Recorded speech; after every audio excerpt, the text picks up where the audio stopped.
Hi, thank you all. I'm Nick Gillespie, and I'm going to be talking with Leonard Pickard and Lyn Ulbricht about excessive prison sentences and what to do about them. So we're continuing with the levity this afternoon. So Yeah. thank you.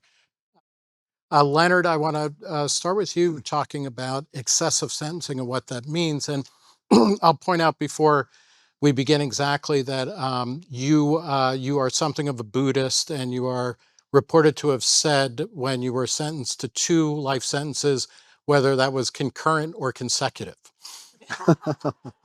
um, but I mean, to be serious, what did it feel like? You were about 50 years old, and this sentence comes down, and you know that this is the place you are going to, a place where you are going to die. What goes through a person's head when you're experiencing Well, thank you, Nick. Fortunately, Sarah and Nick and I are friends, so she's a hard act to follow, but we'll do a little downbeat thing here and talk about not complexities, but feeling. It's a great privilege to see you all here, to share in this profound talent and kindness among each other. I've survived 20 years in maximum security prisons all the way, first day to the last.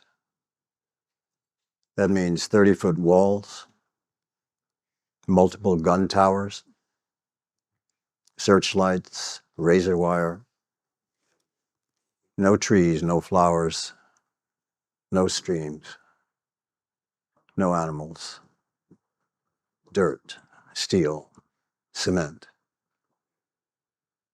Released in 2020, I was on satellite monitoring, detectable on the 1 meter, until last fall. So it's a great privilege to come here to see you, to bask in your kindness and the electrical exchanges of ideas and novel thoughts, the dreaming of the future. And so what did it feel like, as Nick asked me, when they said, this is it?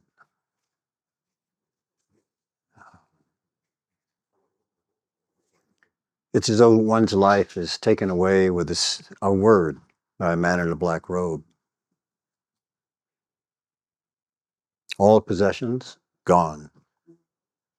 All respect of the community evaporates. Children, gone. Lover, wife, gone. Forever and ever and ever. There's no greater loss. And so what does one do, begging the question, what does one do under those circumstances? What would you do? I found through personal practices, meditation, yoga, sheer endurance, writing of legal motions every day for 20 years, 1,000 motions through district and appellate courts, endlessly, all denied, except for the last one. And how to sustain that single thread of hope throughout such a challenge. So if there's anything to take home today, a memory from this gathering, is that you can do anything. If you believe in yourself and the reason for your being, you can accomplish anything against all odds. With faith, love of your friends and family, and belief in yourself. So, let me leave you with that thought. Leonard, can I ask, did you deserve to go to prison? Well, there's 2 factions, of course. There's the government, any detectable amount of control one substance. This was the largest LSD lab seizure in history, 90% of the world's supply, that sort of thing. The government would view that as criminal. Many people, users and what have you, write emails and thank me. It depends upon your position, what you've experienced. Best I can do with that, Nick. Okay, well, Lyn, could you set the scene when Ross was sentenced? What went through your head? And again, for 2 life sentences plus 40 years, no parole. Where did that put you? Well, essentially, my son was condemned to die in prison. That was basically, it was a death sentence. It just was, as Ross said, it just takes longer. And it was absolutely devastating. And I was wrecked for a while emotionally. And then I was like, no, he's not theirs. He's mine. He's my son. And they can't have him. And I'm like, I'm going to keep going here because, it's just, they just can't have him. I could not live in a world where Ross would rot in a cage for the rest of his life. And just that started me on a whole 11 and a half year journey of doing whatever I could. And I believe I was divinely guided. I do. And blessed to meet people that would help along the way, including Leonard, including Nick, and different people who came on board and saw the injustice. So it actually wasn't only drugs that were sold on it. It was like an eBay mostly. They sold well, but it was, art and books and all kinds of things. The idea was an open marketplace that was based on the non-aggression principle that you could do what you want as long as you didn't hurt another person. Right. Or defraud them. Or defraud them. Yeah. And so anyway, yeah, so I kind of started fighting and working hard and fighting, which helps with despair, right? So I just, yeah, I was just like, no, I can't live with this, and I'm gonna save him. If I may As also, crazy as it was, believe me, it was like the odds were very the odds were zero, effectively. Yeah. Some of you, if you're familiar with the Ross Ulbricht case, when he was being charged, the federal government claimed that he had sought to hire killers for hire to take out rivals. None of that was actually introduced into evidence at trial. He No. was not convicted of that. And the minute that he was convicted, they dropped those charges. So or they never They brought never those brought them. charges. So Yeah, it was like, yeah. this leads me to my next question. Both of you, Leonard, you were sentenced for a nonviolent crime. Ross ultimately sentenced for nonviolent crimes, Yeah. as are something like 75% of prisoners. What, how do you deal with the idea of a nonviolent criminal being put away for double life? Well, I think that many years hence, we'll look back upon life sentences for nonviolent crimes as uncivilized, part of our human history. Prisons have been self-perpetuating since time immemorial, and there's been no novel approaches to penology in that time, but things are gradually changing. I just met the warden of the most progressive prison in the world in Oslo, and it's very much like a college campus. They have jobs, you can go forth to jobs, family visits, that sort of thing. Very The food is terrible. food is always terrible. It's not mom's cooking. Yeah. Yes, but there are ways of making things a little safer.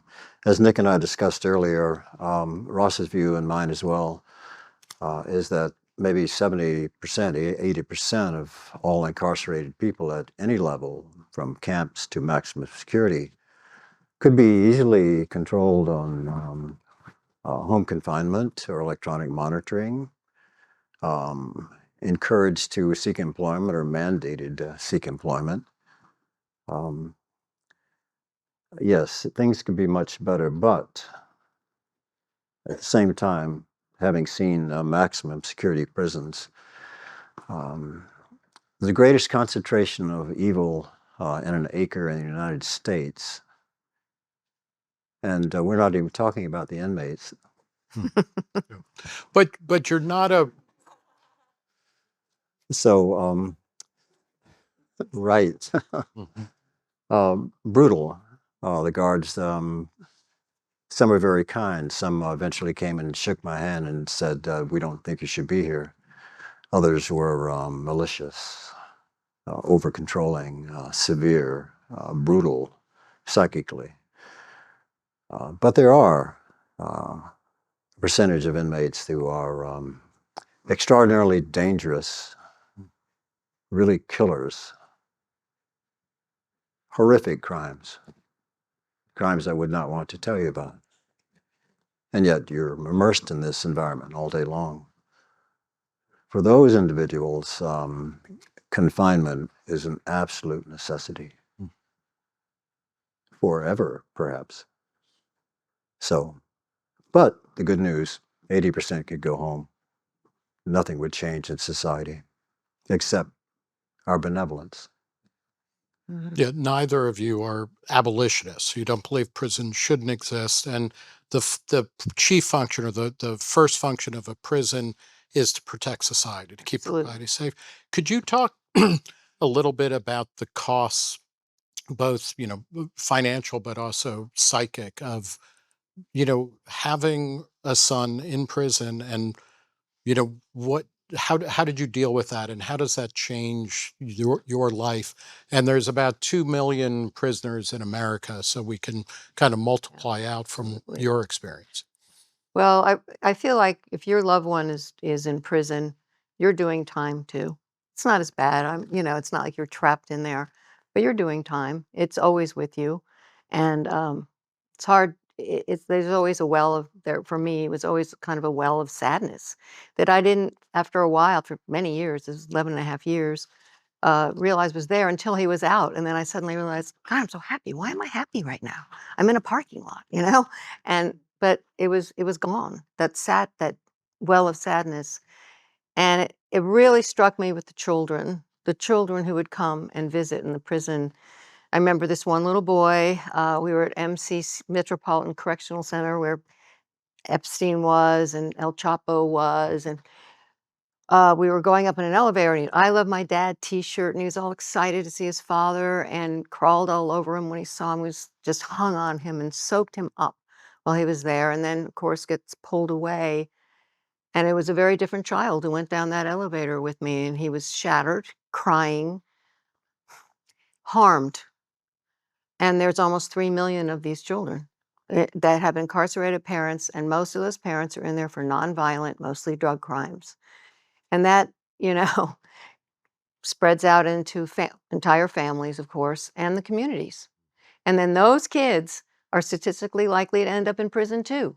So it's a self-perpetuating machine, and it's an industry, and people are the collateral, Yeah, and the fuel. the fuel. Yeah.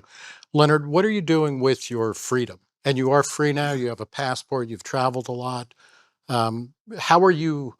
I mean, you said that 80% of prisoners could go home and it wouldn't harm society. It might benefit, especially if they're working, doing restitution or reintegrating back Yeah. into society. What are you doing? Employment is an absolute necessity. A regular paycheck is transformative for someone that lives from hand to mouth or is selling methamphetamine, that sort of thing.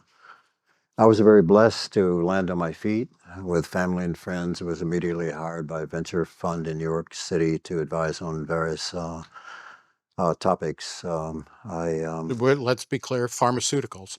Well, yes, pharmaceuticals, but psychedelics.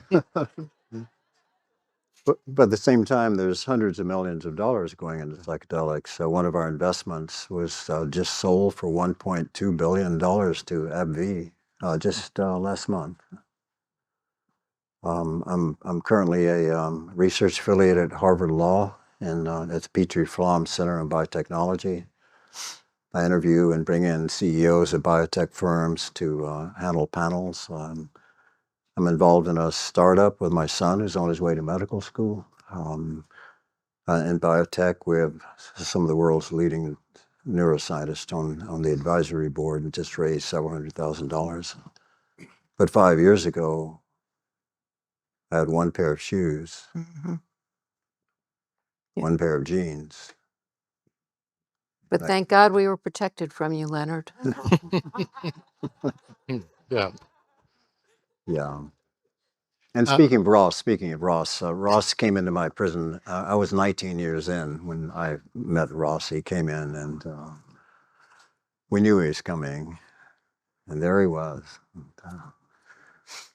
He's very gracious and gentlemanly and meditative. He's a scholar. He likes to think about high energy physics, and the men like him. He plays frisbee or something, and teaches classes, taught the classes. And, it was a great delight to see his release in January. I immediately drove to Tucson to have dinner with him. He's still a little fragile because he's only been out 6 months or so, but a great gift. He's Ross will be healing. a great gift. He's healing. He's doing well. Lyn, could you talk? You have started a nonprofit called Mothers Against Cruel Sentencing. What are the aims with that? And how do you define what is a cruel sentence as opposed to a just sentence? I had thought about it a lot because throughout the years, people had told me their stories of their loved ones who got these crazy sentences, in my mind, like a kid with it was a low-level drug thing, 16 years. You know, it's almost a life-destroying sentence in a sense. And I just thought, God, someone's got to do something about this. And I kept hearing, maybe you would like to do that, you know. And once Ross was out, I had made enough, I had learned enough, and I'd talked to enough people who, same thing, you know, these crazy sentences that just didn't make any sense to me and were way beyond what was necessary. And I wanted to start just bringing light to it because I don't think most people are aware of it. And it's basically unconstitutional. It's the Eighth Amendment of the Bill of Rights says no cruel or unusual punishment. And these very extreme sentences have been since the drug war in 1980s really peaked. It really started to get bad. There's, just to give you a sense of it, there's at least 100 people right now serving life for weed in our country, for marijuana, life, and in this kind of environment that he was describing. And I just feel like something needs to change. It's just uncivilized, it's terrible. And I agree, some people, listen, we need to be protected as well. But I met so many people in there that were fine. You would not be afraid to see them walking on a dark alley towards you. They're peaceful. Yeah. And so I just felt like every time I think I'm too tired, I can't do this. When I just think of the people in there that I know them, a lot of them, and I just like Ross had me and others, Nick, other people who really spoke out and helped because he was a high profile case. They don't have that. And I just feel like I can use what I've gained to try to help them too, if possible. Well, it's something of a positive note to end on, I suppose, that by most measures, the incarceration rate in the United States, which is the largest jailer nation on the planet, Mhm. peaked around 2009. It's been coming down. Part of that is because people are older and older people commit fewer crimes or get sent to jail.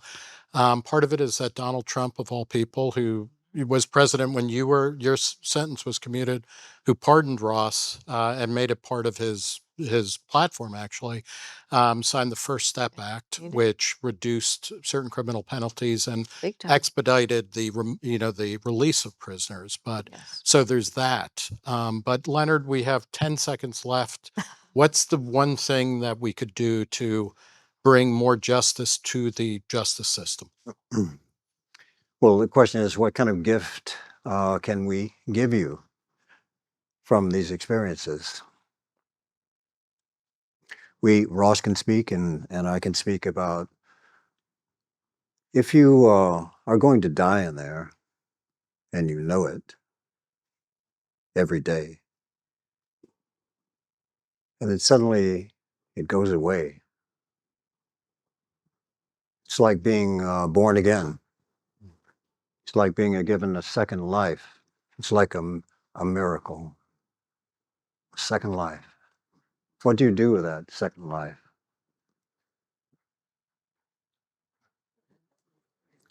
So I've given this a bit of thought, and perhaps this is the take-home message, if you will. If all the future evolves from this moment forward, and you are responsible more than most for the future of this world, let's do something wonderful. Let's do something wonderful with all our powers the remainder of our lives. We have the talent and the motivation and the compassionate heart. Mhm. So with that in mind, let's go forward Mhm. into the future. If I can get Ross out, you guys can do many great things. Hmm. Believe me, it was impossible, and I was not qualified. I just was determined. All right. Thank you so much, Leonard Pickard and Lyn Ulbricht of Mothers Against Cruel Sentences. Thank you so much. Thank you.